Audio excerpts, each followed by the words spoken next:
have the delivery set up for 3:30. In case it goes just a little bit too long. Yeah, if we go too long, we got a pizza on the way, 3:30. Bill, did you turn your phone on vibrate? My phone's, is it on vibrate? So now that I have the controls, Daryl, you can always just bring me in. Just let me know when I need to just check. Hit it. Frank hit his checks. Yeah. Let Frank get his checks in first. Yeah, get your checks. Check. No. You can move that. You can check live on the air. Yeah, check. Whatever works for you guys. Yeah. No. Chicken and broccoli. Check. Test. There we Testicle is our testing. Testicle. Make sure that's in here. Make sure that's in the recording. I thought red meant it's recording now. We are recording. Oh. Yeah. Yes, sir. See? That's how I always do it. I start. Dang, I didn't even know. This is all the behind the scenes. People love how it's done. Yeah, that's right. Yeah. I usually don't know what's going on. Yeah. Just show up. Some people like to see how the sausage is made, you know? Go ahead and make the sausage, Sean. Do you really want to know how it's made, though? No. Not really. I didn't think so. Not really. I was just checking. I think I watched one like health documentary that went to like a slaughterhouse, and it didn't make me change my eating ways, but I was like, oh man, that's crazy. You just kept eating. So It's funny. Definitely more mindful, you know? Oh, yeah, yeah, for sure. definitely more aware. Bill, that's for sure. a very nice cup you have there. Thank you. My cousin Would you made this for me. Spin it around. Hold on. Looky there. I've had it on the last couple episodes, actually. Your cousin made that for you? Yeah. Which Lauren, one? Lauren. Lauren made that? Oh. Yeah. Shout out, It's a Lauren. nice, Good look job. Look at the back. Look at the back. Be great today. And for that matter, tomorrow and the next day. And every the day. next Well, you know, what's crazy about that is every day is today. Every day is today. What is today, if not yesterday's tomorrow? And then what did we say? What did I say the other day when we were running? It's always the good old days and you don't realize it. It is. Until you're down the road. So you're always gonna be like, man, those are good old days. Every time you look back. So right now we're living in the good old days. Y'all remember You're that. going to be like, remember the good old days when Frank came on the podcast? Title of the story, And good I old dropped days. my phone as soon as I said it. I knew one of our phones was going to find a way to Remember make the a good old noise. days? We got them all on vibrate, and then Phil drops it to make a Yeah, noise. we got to have some type of distraction. There you go. Well, as the guests, man, I feel weird without the because usually I'm kind of adjusting the voices and everything, getting everybody dialed in, and Sean's Man, I got Sean's dialing them in. Sean's taking over the responsibility. Yes, sir. Yes, sir. You know, because he does all the editing, so he needs to be on the controls. But as the viewers on YouTube can see, we have a special guest in the house. It's my man Frank, and I'm not going to do all the talking for him. You know, Phil said this earlier. The last podcast we did, we really let him tell his entire so we always give the guests an opportunity to tell their story, but sometimes, you know, people get in front of the camera and, you know, they say something. They're like, oh man, I should have said this thing or that thing. And not this guy last week. He was, Jared? Jared was said it all. So we let it. New episode out right now. Yeah. New episode out. Just posted. But yeah, so Jared was great. And Frank, we're going to kind of let you do the same thing, man. So tell us a little bit about who you are, what you do, where you're from, anything you may want to share. Let us know. Anything relevant. Let's see. Born and raised Houston, Texas. Shout out. Yep. Grew up just off Telephone Road. Ooh, sorry to hear that. So yeah. P-Town. Yeah, Pasadena. There And we then, go. I mean, born and raised here, man, you know, really enjoyed kind of growing up low key, low income. Yep. Because it made me appreciate everything else later in life. Sure. Sure. I think everybody in this room can relate to that. relate. Yeah. Oh, for sure. And, you know, like I really wasn't inspired to even think about college until, you know, my girlfriend at the time, who's now my wife, she was going through grad school. And so it's like, okay, like I'm going to work graveyards and you're going to go to school. And then we traded off. I thought law enforcement was going to be where I was heading and graduated top of my class, and it wasn't for me. So then it was like, back to the drawing board. How can I help people? And, you know, basically exercise science was a passion of mine. Mm-hmm. And then I rolled that into, okay, I did this. What else can I do? And I went clinical on that side. Okay, nice. So ever since then, I've been kind of doing my own thing. The last couple of years have been more fun than the first 4 or 5 years. Isn't that how it always works? I was about to say, the beginning's always rough, for sure. Yeah. It's always the good old days. But I mean, for the most part, man, you know, we keep it really low key, man. Like these days, I got 2 little kids at home and they're my everything. So it's like, I'm all about dad mode. Cause just like you're saying, like the good old days, like I'm telling you, like these are the good old days. Right.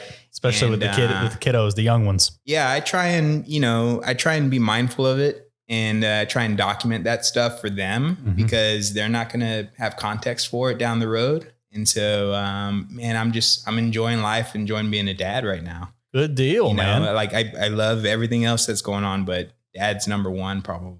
Yeah. Heck yeah. Well, so nice. I'm glad that's a super cool. We talked a little bit with Jared about that last week about, being the person that you needed when you were a kid and basically being there for your kids, spending the time with them, doing all the going above and beyond, not making excuses, stuff like that. So that's cool to hear. It's funny. You get pulled into these traps though. You tell yourself, oh, I'm not going to be like, what I experienced, or I'm not going to be like my dad. And then you'll realize that, a lot of ways I'm following these patterns. And so you got to really like just check yourself and be like, nope, like, kind of reel yourself back in a little bit. Oh, 100%. Yeah. I would assume, I'm not a dad, but I would assume that the answer, depending on your dad, who your dad is probably somewhere in the middle. There's probably some stuff your dad did that's great, and probably some stuff you don't agree with, depending on, like I said, on your dad. So you got to kind of find that, here, I'm going to take these things that I do like and I think are good. Yeah. And I'm going to eliminate these, and I'm going to kind of make this hybrid of what I want to be. And that's how I would kind of envision my future fatherhood being like. Oh yeah. 100%. And it's, I had that mentality whenever I was looking for work, whenever I graduated, right? It's like, okay, I was offered money from places that I know I didn't want to work at, but I also took that as an opportunity of, okay, I know I don't want to work in a place like that. Yeah. And so, fatherhood is just more on an extreme level because you're trying to mold and shape this person to be a better person than you are, and to give more to like the world than you're capable of. Sure. Because, that's your opportunity to give back, man. Like people, unless you have that person in your life kind of motivating you, you don't realize your potential. Sure. And so, you want to kind of set the stage for the kiddos, like, hey, like you can do more. Like, right. Don't let anyone hold back your potential. Right. Yeah. How old are your kids? Were you a father when you first started what you're doing now, or was okay? No, man. Like I used to work on the north side. So like in the mornings, sometimes it'd be like 90-minute commute. But what happened was, we were blessed. We were going to start a family, and my wife worked at medical center, and we were like, all right, there's no way I'm working on the north side anymore.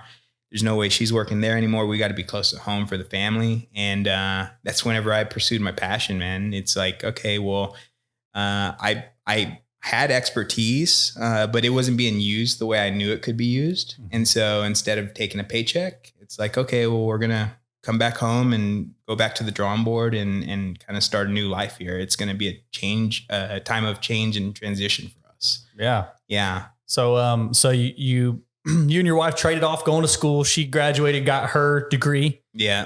And then it was your turn. Yeah. So, where'd you finish up at, as far as your schooling? Yeah. So U of H Clear Lake, like right down the street. Hey. That's like here. Yeah. We're like at U of H Clear Lake right now. Yeah. And, my wife's degree's from there too. Oh, cool. Yeah. Oh, me three. And see, there you go. Yeah. And Phil, yeah. And so you guys know it's top-notch program, a lot of support, and it's a bigger school, but you still feel like you have the support behind you. And I rolled that into Texas Chiropractic College. Yeah. Rolled out that program, knocked it out of the park. And then from there, even before I graduated, I got my CSCS. Yeah. Because everyone was saying, well, why are you going to do that? Well, it was important to me. Yeah. So I did it for myself. Good deal. And man, that's the educational standpoint. And ever since then, I've been just trying to learn more about what you guys do, what, OTs, PTs, everything I do CEU. I'm trying to get exposed to other ideas and other methods and just kind of interact with everybody else who's not a DC. Sure. So what I'm hearing is that Frank, you came out of school. You tried some different things as far as occupation, is working for certain places at certain places, and then nothing was really quite what you wanted. So is that how you got into where you're at now? Is that what pushed you into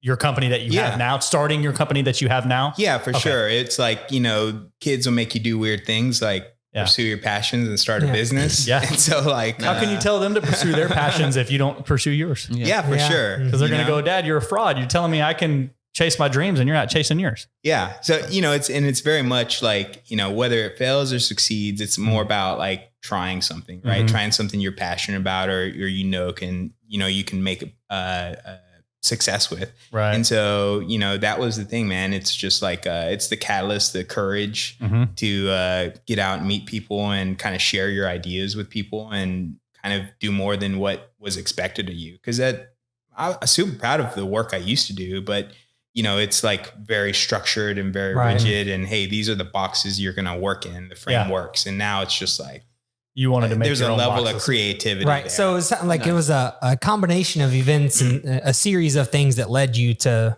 start doing what you do now. Oh, for sure. Right. Like the combination of the kids and then you wanting to do something and that created more flexibility in your schedule and be able to kind of move where you needed to and stuff. And how long ago was that?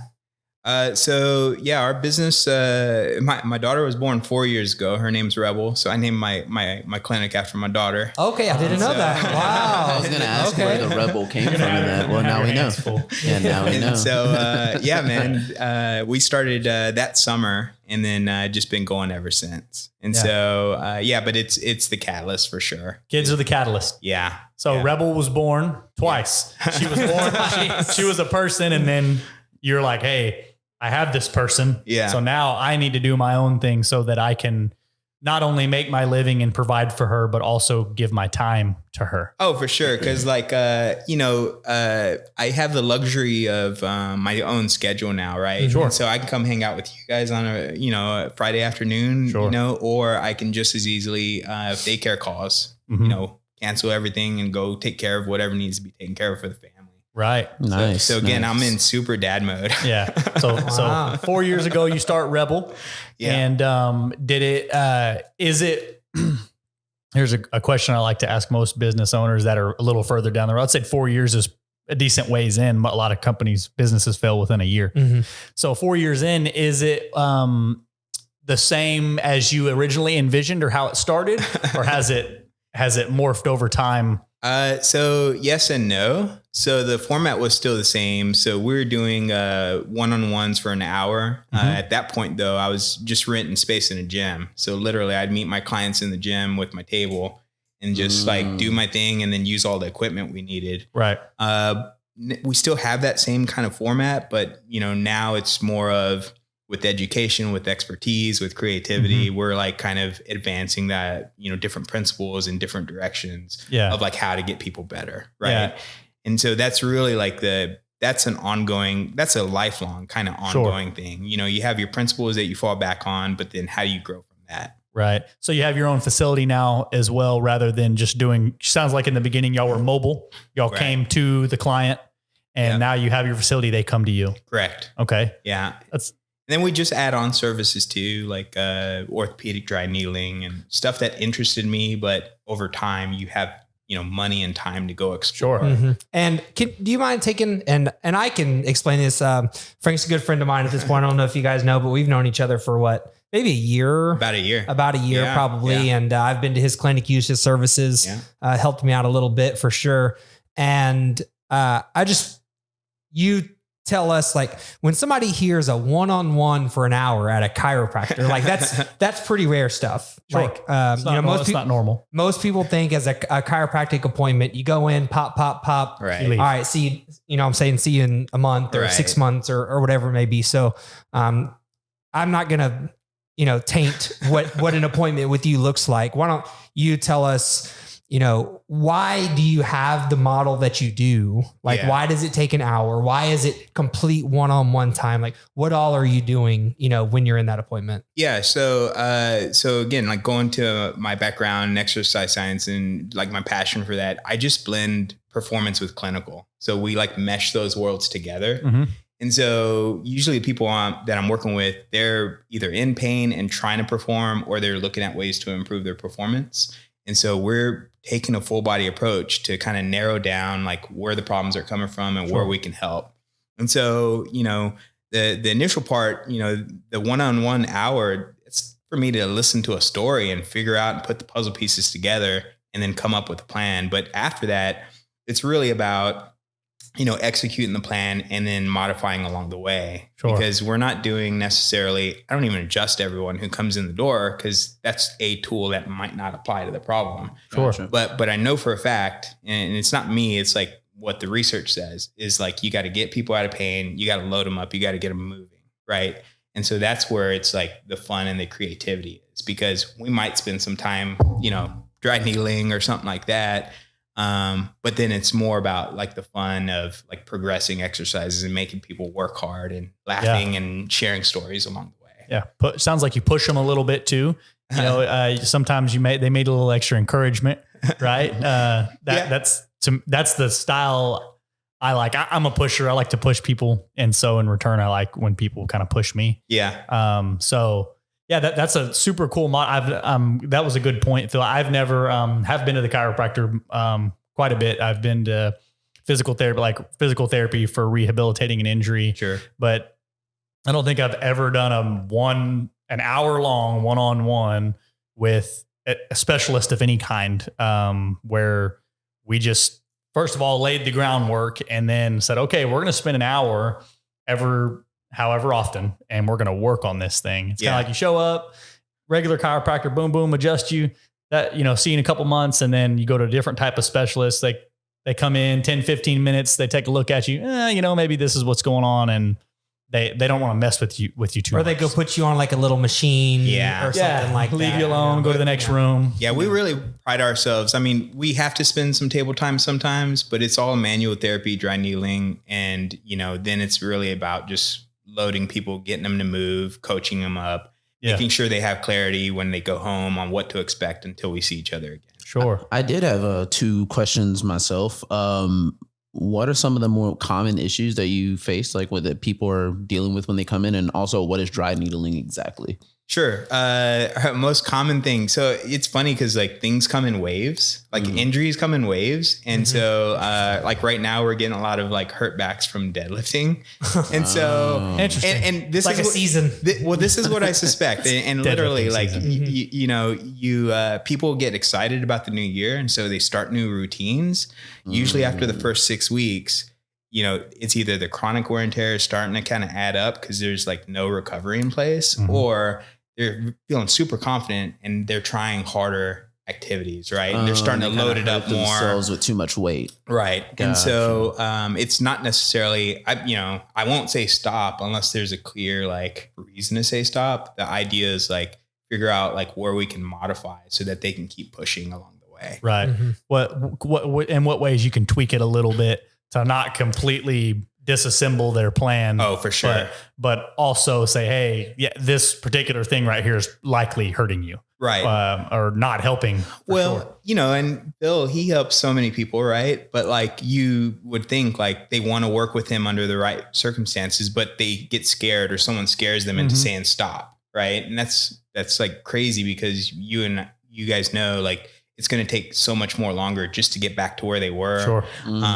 Versus like trying to put them in some sort of maintenance phase until they get over the hump. Right. Right. And so, it's like just diminishing the lack of progress because, maybe some clinicians aren't comfortable or they don't understand what you guys do, like in a fitness setting.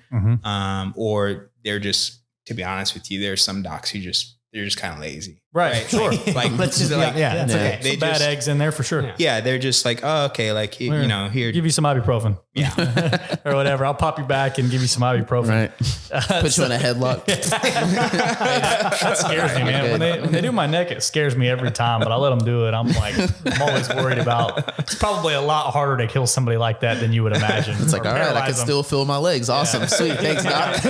I'm like instantly wiggling my toes when just making sure, double check. So it's super interesting though, Frank, that or it's actually, I assume, very beneficial, especially to your clients that so it sounds like fitness is the background, was the groundwork, and then you come into this chiropractic mobility type space. So you have a lot better understanding when Phil and I come to you and we're discussing what's wrong and how we train, you're like, oh yeah, you know about those training techniques and the different ailments that they can cause. Right. So that's a pretty cool perspective that I don't think very many clinicians have, just as a general statement. So, you know what, I honestly, like, it used to frustrate me when I worked in a traditional setting. But this is what I really think it boils down to, like, just listening to people, because like literally, like, we sat there and talked for probably like 30 minutes just about background before I even asked him to move anything. Yeah. And it's like, if you just listen to people and you ask the right questions, they're going to feed you all the answers for like where you need to start looking deeper. Sure. And then it just kind of narrows that process down, you know? Yeah. So let people talk. Let people talk, man. Gotta listen to the people. That sounds so basic, but we've had this discussion on the podcast before. A lot of time people will tell you either what's wrong or what they're feeling or what they need, as long as you just let them. Because people want to, especially we're on a podcast right now, everybody's trying to talk, right? We're trying to discuss things, but like, yeah, man, if you let people lead you, especially because you don't know if Phil's life, right? If you let him talk and you just ask him all the proper questions, he's going to lead you. It's going to make your job a lot easier. Oh, right? For sure. Instead of him just coming in and go, hey, I got a little pain right here. Okay, lay down here. Pop this work for one lady. Headlock. All right, come back. Headlock. And come back in 2 weeks and we'll do it again. Sleeper hold is like an advanced technique. Yeah.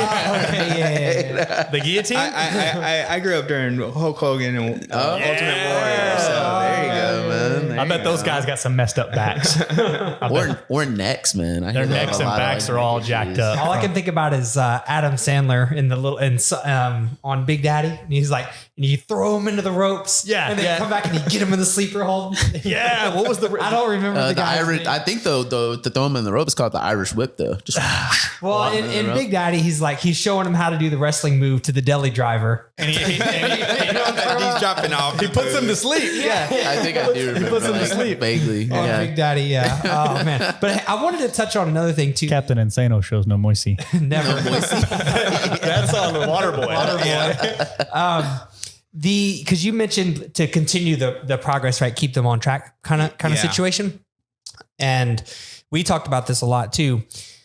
In someone, whether you're an actual athlete or just someone that cares a lot about their fitness, Daryl, you can probably relate to this, and maybe Sean as well, but you start to attach your emotions to your workouts. Yeah. So to your performance, that's right. Yeah, to your performance during the workouts, right? So if the performance is off, not only did you not get a good workout, but dude, nothing.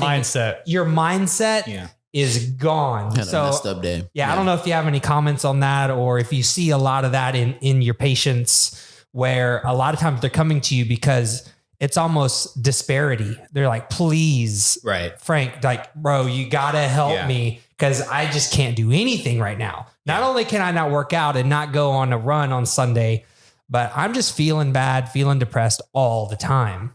Yeah. I mean, there's definitely the tie-in from like, all the good feeling hormones that get dumped into your system from a great workout. Right. Mm-hmm. But like the people who usually come see me, they're usually frustrated because like they've reached this end wall and someone else has probably told them like, hey, they should stop doing something. So they're just looking for another answer, another solution. But yeah, it's super rewarding when you see like the light bulb click off and they're like, oh, I can still do this. And like, oh, I have like, answers to talk to my coaches about so that like we can work around this problem. We don't have to put the brakes on. I think that's just super important, man. Cause like fitness is like a spectrum, and whether you're like super fit or you're just getting started on your journey, like nobody wants a setback. They want forward progress for sure. Yeah. Speaking of that, I recently picked up running since working here. It's just like never thought I was one to be a runner, but triathlete. I ran a 5K last month. Ironman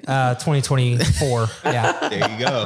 So I ran a 5K last month, and I did a little bit of training up to that, and it went pretty well. I was pretty happy with it. I went and performed well at the actual run, and then I instantly signed up for a 10K, and I was like, okay, cool, let's do this. And so I did my training, and every run, I wanted to at least get one of that full distance in during the actual practice. So I actually get my 10K in, and I ran it in a place that was a little bit different. And I was running on uneven surfaces. So my feet were just kind of dusted for like the past like few days. Yeah. And the run is coming up at this weekend, and I was bummed out. I was like, dude, I'm probably not gonna be able to run this. Like this is rough. It was that bad. And so I just kind of stayed off it for a while, like kind of took some like anti-inflammatories and made sure I was stretching and other things like that. And now it feels like better. And I feel like I'm definitely, up for the run coming up Sunday. But man, like emotional tie-in with the actual workout and not being able to do it, I was bummed out. I was like, dude, I'm probably not going to be able to do this. But I was just like, nah, I got to. Yeah. Sometimes you got to push through it too, because you're just like, you're on program, right? Yeah. It's like, oh, it's going to happen. Yeah. That a lot of times the gaps that I see with, people who are like active is like, they're doing all the right things, but maybe they're not doing them in the right dosage or at the right time, or maybe some people just have no recovery plan in place at all. Yeah. And so like stretching is like this big thing that we always go into, because like people just aren't dosing it the right way. So the position might be right, but it's just like too short, right? Like you see people in the 5 gym, seconds, 5 seconds, right? They hit the cool. Shoulders ready. Shoulders are warm. Shoulders are warm. Yeah. Ready to go. 30 seconds feels good, but it really has to do with the pain receptors kind of telling your brain, oh, this feels better. But to create long lasting change, you actually need dose for longer amounts of time. Mm-hmm. And so this is where I would challenge you guys, like start dosing. If you're doing like a static stretch, like for recovery stuff, start dosing it for at least a 2-minute interval, because it's just like working out, just like training. You can't speed up human physiology. Right. You cannot speed up the process of like lengthening connective tissue, fascia, muscle, all that stuff, right? We need time under tension to achieve like what you're trying to get. The other thing that I see is like super interesting. Nice. 2 minutes. Nobody holds a stretch for 2 minutes. Nobody does. But see, this is what makes it, it's a new ritual. It's a new mindset. It's another version of dedicated work that's a supplemental to everything that you're doing in the gym, right? Mm-hmm. Because now it's like, oh, okay, this isn't just like another workout, but this is part of my mobility plan, right? Like you're training for that 10K for the last like 15 days straight. Mm-hmm. Well, how many days of those 15 days did you do some mobility work or some recovery work? Or Just about every day. No, just about every day. Yeah.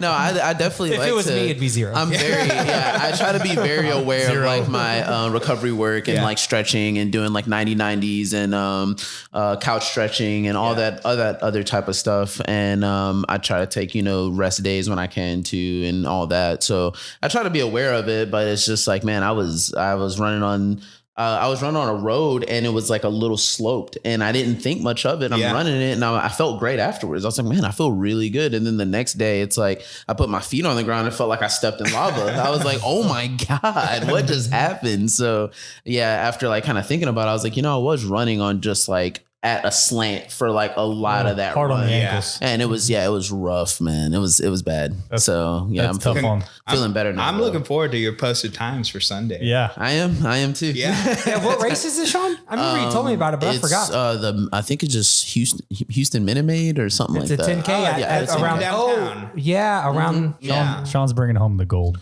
Man, I'm gonna try. There ain't no trying here, Sean. Like I'm gonna try to. I'm definitely gonna finish, and I'm gonna keep running the whole thing. Like, that's what I aim to win, no matter where I'm showing up. I'm not gonna stop. That's the thing. It's like I'm not gonna like stop, because then if you stop, you lose pretty much. Sure. Yeah. Well, then. Well, they're gonna come out there, blow a whistle. Yeah. Game over. Right. The only way you lose. The only way you lose is if you quit. The guy on the cloud comes up on Mario Kart, picks me up, throws me off the stage. Like, I can't have that happening, man. I can't have that happening at all. Frank, is there a time where you do red light, like stop? Like what are the signs if you feel a little bit of pain, discomfort? Yeah. Like and obviously the goal is to keep progressing, right? Keep moving forward. But what are the signs where we do stop? If you're exercising? Yeah. I mean, pain's always a signal, right? That says stop. And so it doesn't mean you have to stop completely, but maybe you have to, maybe you're in the wrong position, or, it's too much load, or maybe now's not the right time. So pain's always a signal to stop.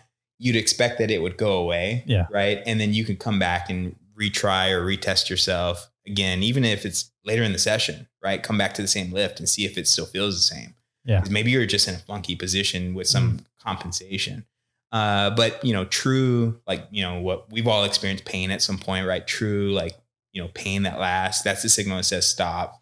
Especially like joint pain or something. Hey, for the listeners at home, if your muscles are burning, that ain't pain. Okay? Yeah, it's a difference. Distinct difference. If you're doing bicep curls and your biceps burning, that's not what he's talking about. He's talking about if your elbows feels like somebody's stabbing you while you're curling, perhaps. Yeah. But Numbness, tingling, that'd be like another one that would just make me like second guess, like, hey, well, like what's going on here? Am I in a bad position? Is it too much load? Is there too much stress somewhere? That makes me worry about blood flow a little bit too. If you got like numbness and tingling, perhaps could be blood flow issues. And so it could be like a compartmental thing, but like, again, if you're just thinking like big picture, like what could be the problem? That's where I would be like, okay, this doesn't feel right. So, I'd rather like people take a, kind of cautious side of that and say, okay, like, let me like lighten the load, see if it still feels the same.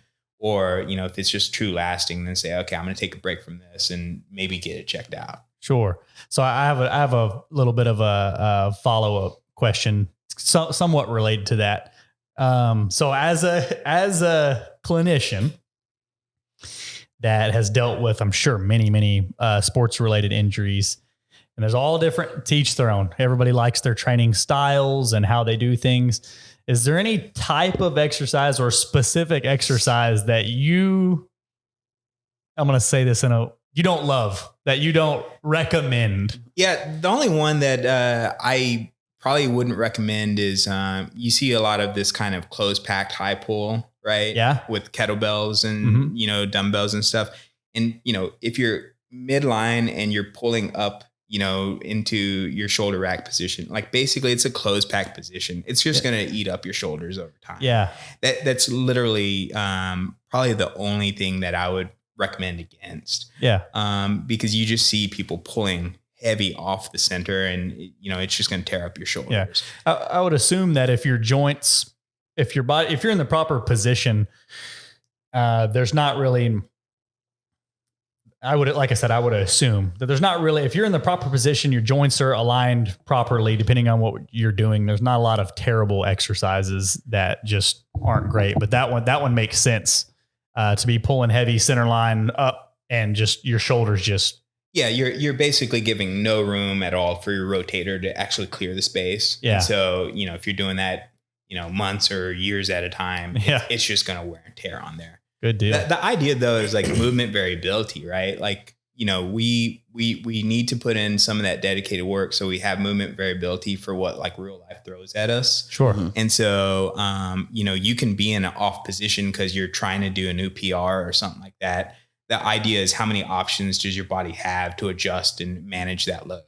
Because even if that deadlift looks exactly the same, it looks perfect, like all 5 reps, right? But if you're at higher enough weight or demand, like your body is still using different areas to kind of lift that off the ground. Right? That's a really good point. Rep 5s, even if the recruiting other muscles. That's right. Even if the position of the body is in the same exact spot, everything's perfect. Rep 1's a lot different than rep 5. That's pretty much what you're saying, right? Yeah, for sure. Yeah. But so it sounds like, back to Daryl's question, is there's no one modality or style of workout that you're like no go or yes about.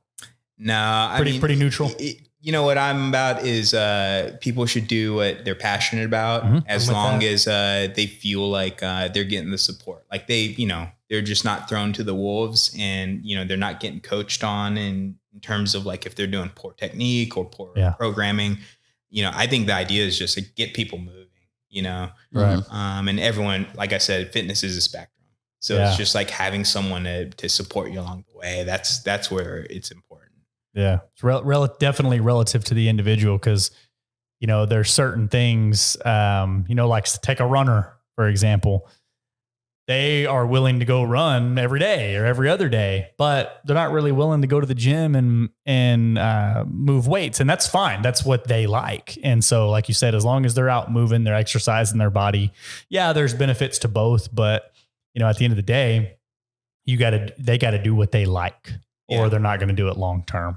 Yeah, you definitely, and that's the mindset of it too, right? That's why people keep chasing after it because they like what they're doing. Right. Versus, them feeling like, oh, I'm just dragging ass in here because like I'm not passionate about it. Right? Yeah. They're not going to continue. They're not going to, if you're not passionate about weight training and you're trying to make yourself go, you're probably not going to stick with it. But if you love to run or you love CrossFit or you love powerlifting or whatever it is that you like, and you do that style, you'll likely stick with that and have long-term health benefits from it. Yeah, for sure. I mean, you guys, are aware, like, sedentary lifestyle is just like, it's tearing up our, I'm glad that you just segued into my next question. What do you see working with the public is something that's biting us as a society? And I'll let you go now, but I'm glad you said that. I was getting ready to ask you that. Yeah. I mean, all the, lovingly referred to them as like desk jockeys, right? Mm-hmm. But like, people feel like they're stuck at their desk and they have no options to move. And, you start seeing this kind of closed pack position in the front and the hips, and 1 hour a day in the gym is awesome. Right. But, if you're spending 8 or 10 hours at your desk, it's like all the negative effects bleeding into your fitness life. Sure. And so again, like it's just being body aware, and some people they're not aware there's a problem until there's a problem. Right. And so, that's where I think, something like this podcast, right, that can be educational because people don't think about that stuff.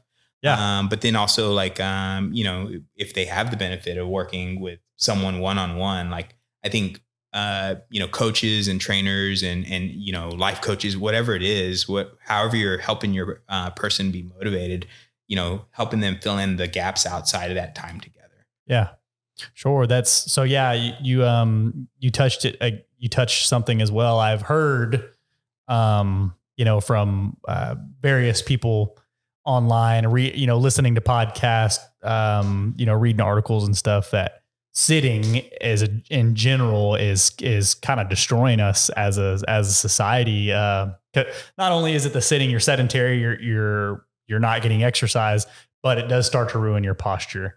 And then it starts to ruin, you start to have, it rolls your shoulders over eventually. And so the simple fact that you're sitting 8 or 10, 12 hours a day, 5 days a week is destroying your mobility. And you wouldn't think, people don't think you're getting injured sitting in your chair, but you're kind of moving in that direction. Just a really slow injury. Yeah. You're not doing anything.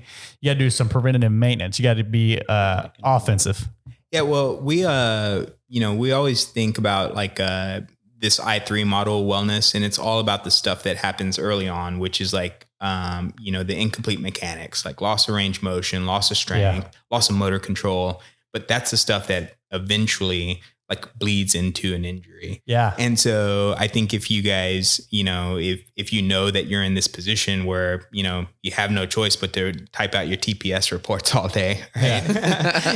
it doesn't mean you're just chained into your chair though, right? Like you can stand up, you can ask for a transition station, you can set a timer to even just get up and reset your pelvis and your glutes, and you maybe do a stretch 2 minutes. For 2 minutes. Not 4 seconds. I have seen the popularity of, have you guys seen those like small little treadmills that you can get, just walk in place, like sit stand desk, like people will just have that just under their desk and they'll just like walk. A little skinny, like a little small it's like really, really tiny. Yeah. I was like, man, in California, cool. They're doing, for some of the like charter schools and stuff, they're doing some, they're called like fidget sticks underneath the desk for the kids. Mm-hmm. And so, they allow like transition for standing and sitting for the kids, but also while their feet are underneath, it's almost like pedals for the kids to just constantly like, keep moving, even if they're doing work. Neat. So nice. That's pretty cool. Non-exercise activity. What is NEAT? It's an acronym. Non-exercise activity thermogenesis. Thermogenesis. That's the word I couldn't think of. Yeah. Thermogenesis. I know what that is. Yeah, right on the tip of my tongue. That was the next word I was going to say. That actually though, by definition, and maybe Frank, maybe you know this or not, but by definition, I'm pretty sure that would not be classified as NEAT. Because you're purposely exercising. So if I was sitting here, that's neat. If I was sitting here, but not if you're doing it on purpose. If you're doing it on purpose, trying to burn calories. If I had my pen in my hand and I was, See, if you're doing it on purpose, trying to burn calories, it's no longer falls under the category of NEAT. Oh, so now I'm exercise. This is exercise now. Yeah. But here in a minute when I start doing it, it's not exercise. I'm not thinking about it. I'm pretty sure that's like how the definition goes. Technicalities. How I'm like moving my hand around. I'll bet you it burns the same amount of calories whether or not I'm thinking about it. What do you want with that? Learn something every day. Yeah. Something every day, There's always something, you know? Good deal, man. So, Frank, it's really cool. Your model, your one-on-one hour-long session model. Do you have other clinicians that work for Rebel, or is it just you? Just me. So you're a solo? Yeah. Okay. Solo. The idea for us was like I went to school, I went the expertise, but also like in my old practice, like they would limit my time. They'd say, hey, like you need to see X amount of patients in this hour because we're trying to make money. Yeah. And so for me, it's more like the one-on-one touch. Cause honestly, like I always joke around, like I don't have a whole lot of friends. Like the friends I have are the people who work with me for 2 months, right? Because they're coming in on the table and we're chit-chatting and sharing stories and getting to know each other, you know? Yeah, Nice. That's super cool. You know, we talked about this before on a podcast. If your business idea or your what you're trying to do, I guess, with your life is rooted in truly helping people, you're gonna most likely find success in it, whether that be monetary, whether that be with your time, both. Yeah. Whatever your definition of success is, if you help people, and these people at these other clinics they are trying to make money, sure. Which you're trying to make money too, but it's not as much about the volume for you as much as actually helping these people, word of mouth spreading, creating a relationship with the individual and taking the time to know them, know what's wrong, instead of, hey, I can get $20, $20, $20, $20. Yeah. I have to split it. I have to split my day up or my hours up into segments to make enough money. Yeah. And really you're going, hey, I'm going to create an experience. Yeah. I'm going to truly help this person. And that's going to create 10 more people because they're going to tell all the guys at work or whatever. Yeah. It's not necessarily headlock. It's right. Sleeper hold. Yeah. Sleeper hold. DDT. Right. Suplex. DDT. Stone cold stunner. Stone cold stunner. The choke slam over here. Yeah. So what's the usual age group you help a lot? So I really focus on what I know. So it's the active adult who's like 35 to 55. Okay, I'm 42, so I have my own problem list that I work through. And so my mentality was like, oh, well, I can help other aging, either ex-athletes or active adults, figure out how to get the next 20, 30 years out of their body, even push it further, right? Mm-hmm. Like why stop at 20 years? Yeah, right. Sure. Very true. Very what true. percentage are, let's call it exercise 4 days a week or more, like the heavy, almost more in the athlete category versus your, casual, maybe someone that is in pain from a desk job, but they don't necessarily work out and you're trying to get them to start. Is that a person that you see as well? Yeah. I mean, I see, I mostly work with active adults, but I see the desk jockeys come in too, right? Because they're super frustrated. But most of the people who come in, they're super active 4 or 5 days a week. Okay. And this is where we pride ourselves learning about them and then figuring out the gaps, right? So they might be doing the right things. We're just looking for where they could do things better. And so, usually it's recovery, they're working out, 5-6 days a week, but they're only, tweaking something when something hurts. Mm-hmm. That's when they slow it down. That's when they slow it down, or that's when they think about the, lacrosse ball or the foam roller or the stretching, right? When something hurts and it's starting to slow them down. Yeah. Mm-hmm. Right. So you're trying to help them go from fix the issue now, right? That's number one priority. Let's fix the issue now. And then let's not let it happen again with good preventative maintenance. Because that's one thing I wanted to touch on as well, that, in the time that we worked together was the amount of homework. Yeah. It is work, and the goal really is for you to not need to come in as often. Yeah, for sure. Which is definitely a different business model, again, to what we were talking about earlier in pop, see you later in 2 weeks or a month or whatever. when you go see Frank, the goal is to not see Frank anymore. Yeah. Right. And it's, hey, you do you, right? But this is the extra stuff that we know we need to tackle until I see you again. Yeah. Right. And, but that's kind of the dream. I mean, like, people are busy, people have real lives to live and people have other goals to achieve.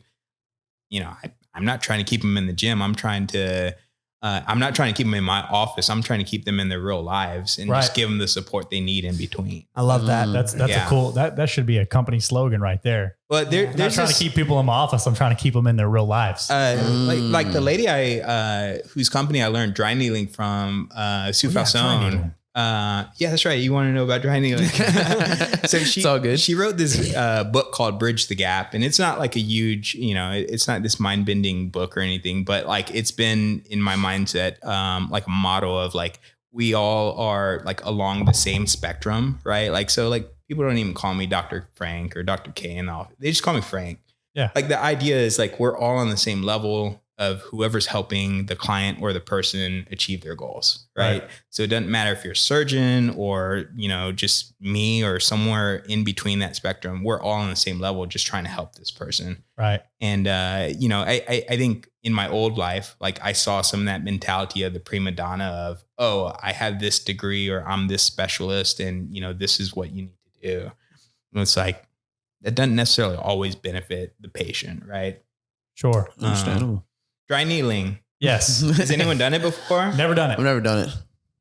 Is that I looked on the website a little bit before you came. Is that where you hook the needles up to someone and like kind of like electrode? You can do that. Okay. Yeah. Okay. If you're trying to do that to fatigue the muscle or something like that, or for some pain relief. Everyone knows kind of acupuncture, the idea of acupuncture of like, the sterile needles being inserted into the tissues. Mm-hmm. That's Eastern medicine. Dry needling is Western medicine. So we think about problems biomechanically. And so we think about fascia, connective tissue, where stress in the body from one part will lead to another. And so basically you insert these needles and it creates a local inflammatory effect. So let's say your calf is, beat up from your training. Mm-hmm. Well, I can put my knuckle or my elbow or my thumb into it, or I can drop a needle. Just like that. Just like That's that. what it'll sound like. and so the idea though is you create a local, inflammatory effect, and then you can manipulate the needles to achieve the same goal. Right. Yeah. Okay. And so, you get an opioid release that's endogenous for pain relief, but then, you can't just necessarily do that. You have to start retraining and reloading the tissues to behave better, become stronger than they were in the first place. Right. Yeah. So it's literally sticking a needle into the affected area to initiate this response. Yep.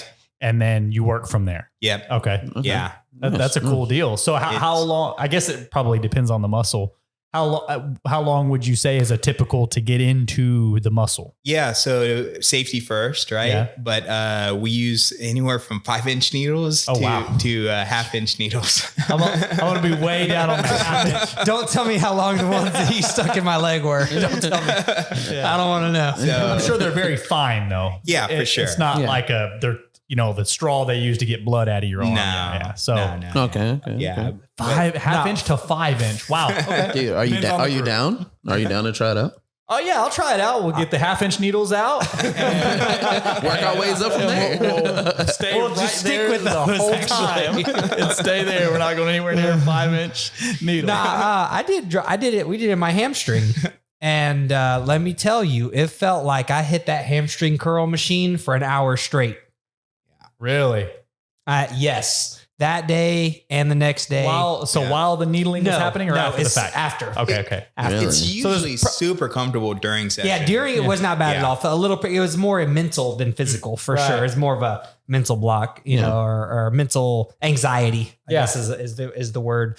But no, afterwards, later, maybe 2-3 hours later, for sure, it felt like I hit the lying hamstring curl for like 5 sets of 1,000. Oh God. So it works. Like it really fires those muscles up, I guess. It literally is, creating an inflammatory effect around the dysfunction, right? And so we're just trying to create that local effect, let the body do what it does, which is inflammation. That's where some of that soreness comes in. Starts to heal it. starts to heal it. And then that's where like the active care, the homework afterwards is super important. 2 minutes of stretching, not 5 seconds. That comes into play. That's part of it. That's part of it. That's a 2 minute part of it, by the way.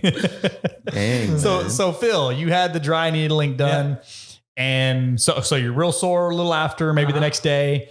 And then do you notice? You feel great afterwards. And I'm not going to say I didn't feel great when I felt sore, but I just to reiterate that it really gets those muscles fired. You really weren't sore. And then you got dry needling and it felt like you had crushed hamstrings. That's right. Yes. I want to say you even texted me that you hit one of your 5x5 back squat.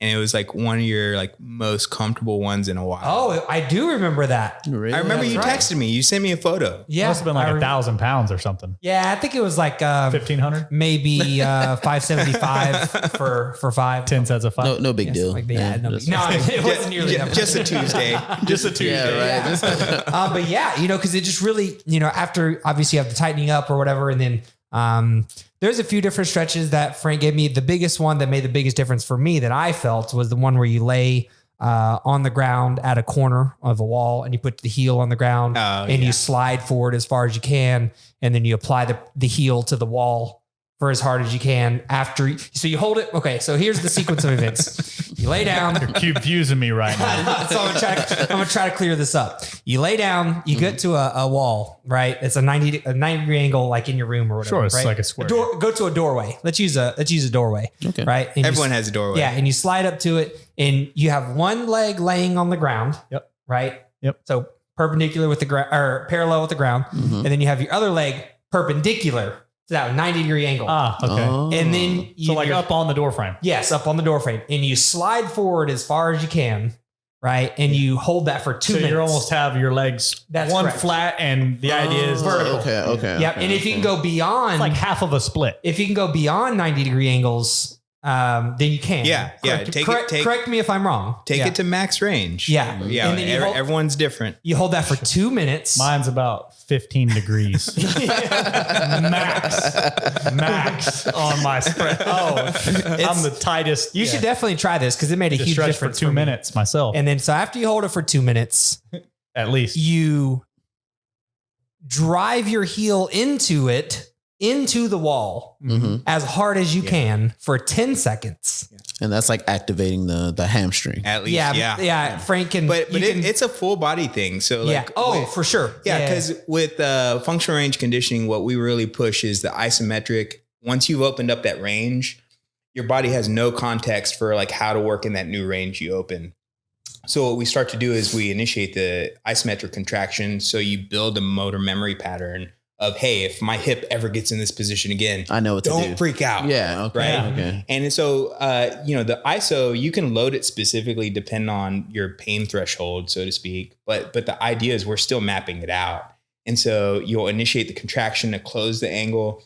And then the second part is really the important one because that's what he's trying to open up in the first place, which is more hip flexion. And so, it's not just the hamstring activating, but it's like thinking about the whole posterior chain activating or the whole anterior chain activating, right? So top of the foot, your shins, your quads, your hip flexors, your abdomen, everything is pulling you deeper into that stretch actively, like an active control to basically just gain momentum, gain some range of motion. Yeah. Get like you said, don't freak out next time if and when this happens again. Absolutely. Yeah. Get it used to it. And then maybe you can touch on this one too. After that 10 seconds, you drive your heel into the door frame, right? As hard as you can. 10 seconds. And then you have to create a gap between the wall and your heel for 30 seconds after that. Yeah. Oh, so lift. That's the lift off. Oh, Gotcha. And I've seen so something it's a full. What's the total length of that? I guess it's almost 3 minutes. 3 minutes. Yeah. So what we'll do is in theory we're dosing for at least 3 minutes of time, and so it'll be 2 minute first round. You do your push press, and then second round, since you've already opened up so much space, we're just trying to A, capture that additional range, and then B, try and open up even more space. Sure. So second pass is really just 1 minute. Yeah. Okay. I think I've seen something like this before. Like people will do like a hip flexor kind of workout. Like you sit on the ground flat and you try to lift over like a weight or a kettlebell and kind of shift over with each leg. Yeah. I've seen something. So those are, technically they're called like hovers, right? But it's that the idea is like, take the joint, kind of put it at a disadvantage and then develop motor control at the end ranges, right? Yeah. That way, if you're, trying to get strong in the mid range, which is where everyone is strong, we're also developing control at the end ranges. So that in theory, that gives you more movement variability, more options to lift, more options to move. And so, we're talking about that, fifth rep, it might still look the same, but you're actually recruiting different muscle fibers. It's the same idea. It's like, we're just trying to give the body more options for control. Sure. Wow. Okay. Man, this is not from, I'm the least flexible person. So this is the hardest 3 minutes laying on the ground that you've ever done. Yeah. Let me just tell you. So, Frank, would you recommend? That's what she said. I was gonna say there's a dirty joke in there somewhere, but I'm gonna just leave it there. So happy you picked up on that. Frank, would you say that for most people, you would recommend a regular stretching regimen, like a couple in the proper dosages? Yeah. A few times a week, perhaps. Not just your. So if we're like actively problem solving, then it's probably going to be more like a daily routine. Okay. Right. But once you achieve a range where it's like, okay, I know I've hit my goals, then we go into maintenance mode. Okay. And that'll be more like dedicated mobility work, like 3-4 times a week. Okay. Yeah. So specific exercises for what you're trying to either maintain or achieve. Yep. Okay. Yeah. How long 3 days a week? How long should that take each session? Those sessions are like probably like 20, maybe 25, 30 minutes max. Right. Mm-hmm. And so this is like accessory work. So, in theory, you could do it on the same day all at once. Right. So if your typical workout's like an hour, then you're looking at an hour and 20, or you can just trade off. So if it's upper body day, I'm going to do lower body mobility work. Yeah. Okay. And vice versa. Super cool. So 25 minutes a day for your stretching routine, depending on the scenario. And people, I heard this on a podcast the other day and I can't remember who said it. If you want to find that 20 minutes or that hour and 20 minutes for your workout and your stretching, go to your settings on your phone and look at your screen time. Oh yeah. Dig your hour and 20 minutes out of that shit box and use it. Okay. Because I'm going to tell you right now, I'm the most It guilty. is possible. I have a ton of screen time and I can find that hour and 20. Where's a lot of your screen time at? Well, I don't even know. More than an hour and 20. Mine is TikTok. And where is it at? Yeah, where is it at? Honestly, I think mine is probably between Instagram and honestly, probably at HAR, the MLS, looking at real estate. I spent a ton of time. Yeah, that's a good habit. Zillow and HAR, I spent a ton of time. The podcast platform too, I listen to a ton of podcasts, so I wouldn't say. And then if I get a super interesting YouTube video, but you can watch YouTube videos while you're doing your stretching. Like those more than 2 minutes. Hey, you know what you can do? You could watch this podcast. You could watch the OTG podcast on YouTube and do your stretching that Frank from Rebel hooked you up with at the same time. It's a hybrid. Mm-hmm. So your screen time goes up and your stretching multitask. Time goes up. There you go. That's multitasking. Oh, man. I love a good multitask for Do sure. you have any suggested stretching for runners before a run, like really any distance? Or? Yeah. So my wife's a really great runner. I just love my wife, so I hang out with her, right? Like during race day, like usually I'm behind her and In the car? I'm behind her, but it's with a lower intensity. Yeah. And I'm yelling at her when people are passing up, catch that guy. Yeah. She gets super embarrassed. But night before I would go through a whole prep work of mobility work just for the race tomorrow. Okay. So I think about working posterior chain, whether it's the stretch and the mobility work, or especially I'd be tackling something with a lacrosse ball just to make sure if it's grumpy, I'm going to make sure it's fluid, it's supple, it's ready to perform tomorrow. Okay. So just, spend that 20 minutes dedicating to everything posterior chain. Okay. Calves, hammies, hips, glutes, especially. Mm-hmm. Gotcha, Big one that you don't realize when you're running, the glutes. Yeah. So man, guys, this has been a good one. Frank, where can the listeners find you at? What's the best way to get a hold of you and Rebel Fitness and Mobility, or Mobility and Fitness? We have a website, rebelmobilityfitness.com. All one word, Rebel Mobility and Fitness, or rebelmobilityfitness.com. Okay. Yep. And then, all of our resources are on Instagram, YouTube. So at Rebel Mobility Fitness. At Rebel Mobility Fitness on YouTube. Yeah, all on YouTube. All the stuff I give my clients, it's all on there. It's just a matter of like people figuring out what's helping, what's working. And if we hit a wall, then let me know. You can find the content on there, but in reality, it's coming to see you is where they find out which content to use. Right. Because you're not going to be able, you can't prescribe something just as a general YouTube video. Well, every story tells a different, everybody tells a different story. Sure. Right. Like I have my problem list, you guys have yours. And so the idea is, the resources are there for people to problem solve on their own, but it might not be the right thing. Sure. Right. And so that's where it's like, if they get stuck, then just reach out to us and let us know, or figure out who else you trust to take care of you. Yeah. So the website would be the best place for the contacts for setting up an appointment, calling, emailing, everything's on rebelmobilityfitness.com. Yep. You can find some content on YouTube. Yep. Where the facility, what part of town is the facility? Aren't you about to move? I am. Yeah. Okay. So I'm spending time on HAR and Zillow and whatever else. Screen time. I'm on LoopNet. Yeah, LoopNet's commercial version. There you go. Yeah, we're in Friendswood right now, and then what we're anticipating is probably moving to Clear Lake by end of year. Okay, so that's same general area. Yeah, southeast of Houston, right? As long as it doesn't interfere with dad time. As long as respect. First and foremost, Frank's a dad, and a doctor also, but way less important.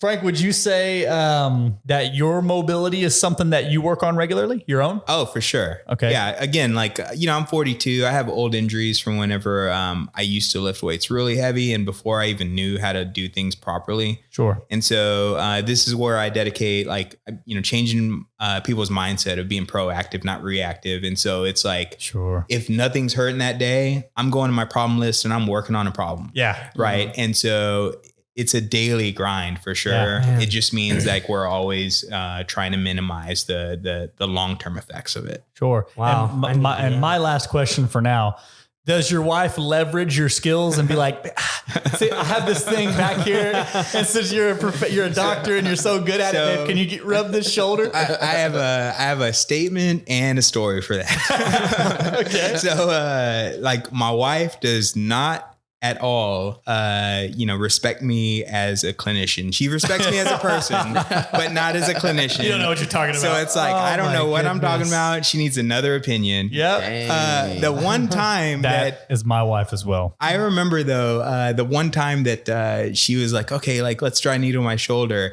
And she got super freaked out in her head, right? Busted out that 5-inch needle. That's what she said. So did she? That is what she said. Did she try to tell you where to put the needle and everything? No, but for sure, man, we started doing it and she's like, I don't know, babe. Maybe we should just stop. I'm not 100% there. Yeah. And so there was no pain or anything, but it was just freaking her out in her mind, man. So it's like, all right, let's just pull these needles. You're the worst patient I've ever had. Get out of here. Yeah. Charging you double too. And then she goes off and to the other room. She gets on the phone and gets a chiropractor appointment down the street. I need to schedule an appointment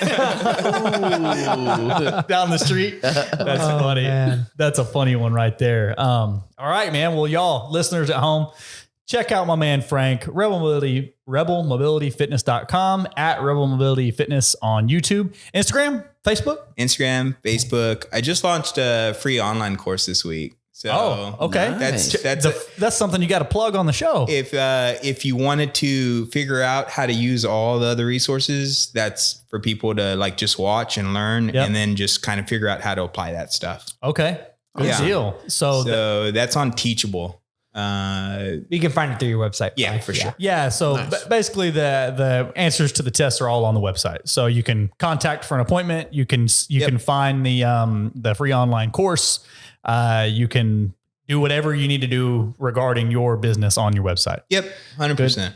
Good deal, man. Well, anybody else got anything? We're going to close this thing out. I really liked that last thing that that you said, which is if I don't have anything in particular that I need to work on that day, Sure. I'm still going to reach into my old bucket of problems. Oh, for sure. Yeah, that's something still that going to be proactively working That's something on. that I don't do. If I'm feeling good, like I'm not doing anything mobility wise that day. I mean, just being honest, like if I feel good, I'm probably not doing anything for mobility that day. I'll get my workout in, I'll get my run in, whatever, and then I'm done.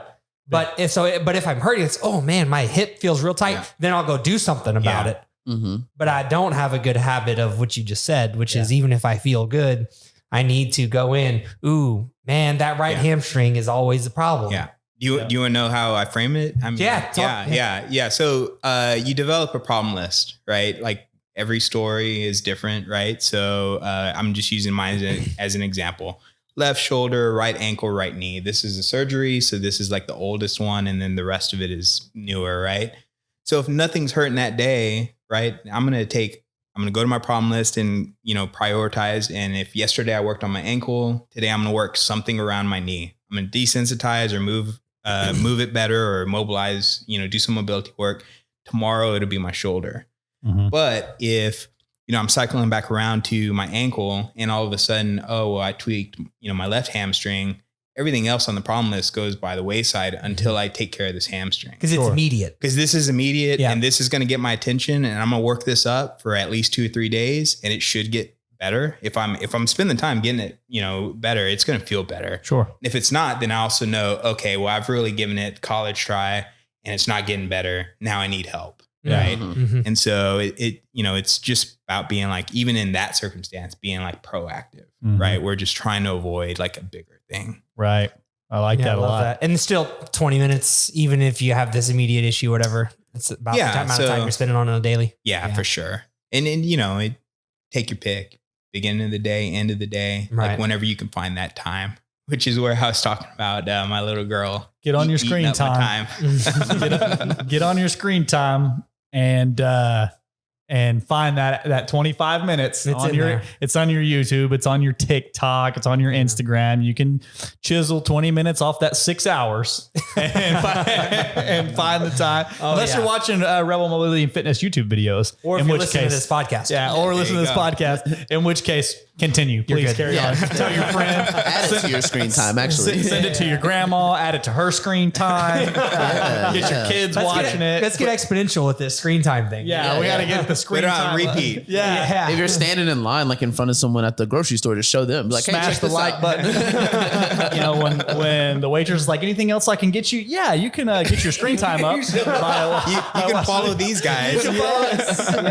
And I noticed that you were kind of limping. My friend Frank at Rebel Mobility Fitness can hook you up. Yeah, that hip's looking a little stiff. You should probably check out my buddy Frank over here at Rebel Mobility. Y'all spread the word at home, guys. All right, man. Let's go ahead and close this thing out if nobody has anything else. Frank, thanks again for coming on, man. Yeah, man. Thanks for having me. It's been great to have you. We're going to go train. I'm going to go train after this. You're invited. You're invited. You're invited. All right. Thank you. But I'm going to say I'm probably way stronger than everybody in here. I'm just kidding. And on that, we're out of here. I'm just kidding. I'm the least flexible out of it. That's a guarantee. That's guaranteed. I promise you that. I can lift my heel off the floor and hover. I'll kill it. There's no heels coming off the floor. You're about to see me chilling in every doorway, just like just everywhere. Just like just chilling out. Just editing up. I love it. All right, guys, we're out of here. All right, guys. Oh, man.